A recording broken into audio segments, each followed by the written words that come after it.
کیا آپ جانتے ہیں وہ کون تھے جنہوں نے محبت سے پورا ہندوستان جیت لیا؟ یہ تھے حضرت خواجہ غریب نواز علیہ رحمت و رضوان۔ آپ کا نام معین الدین تھا۔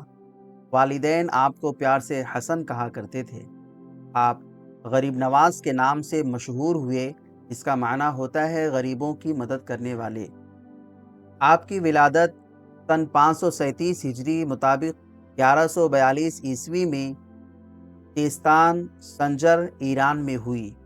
آپ کے والد کا نام سید غیاث الدین حسن تھا اور والدہ ام الورا جو ماہ نور کے نام سے جانی جاتی ہیں۔ 9 سال کی عمر میں ہی آپ نے قرآن پاک کو حفظ کر لیا۔ پھر آپ نے دیگر دینی تعلیمات جیسے تفسیر، حدیث، فقہ وغیرہ کی تعلیم حاصل کی۔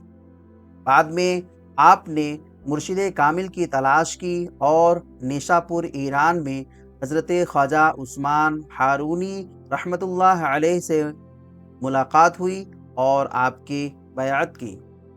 سن 587 ہجری مطابق 1191 عیسوی میں آپ ہندوستان کے مشہور شہر اجمیر جو راجستھان میں واقع ہے تشریف لائے۔ آپ نے اسلام کی تبلیغ بہت ہی محبت اور نرمی کے ساتھ کی۔ آپ غریبوں کی مدد کرتے، بھوکوں کو کھانا کھلاتے تھے۔ اپنا ہو یا پرایا، ہر ایک کی مرادیں آپ پوری کرتے تھے۔ 6 رجب سن 633 ہجری کو آپ کی روح اللہ تعالی سے جا ملی۔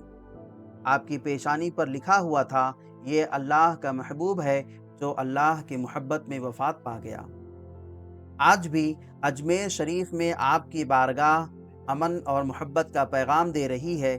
ہر سال 6 رجب کو دنیا بھر سے لوگ آپ کی بارگاہ میں حاضر ہوتے ہیں اور اللہ کے فضل سے اپنی مرادیں پاتے ہیں۔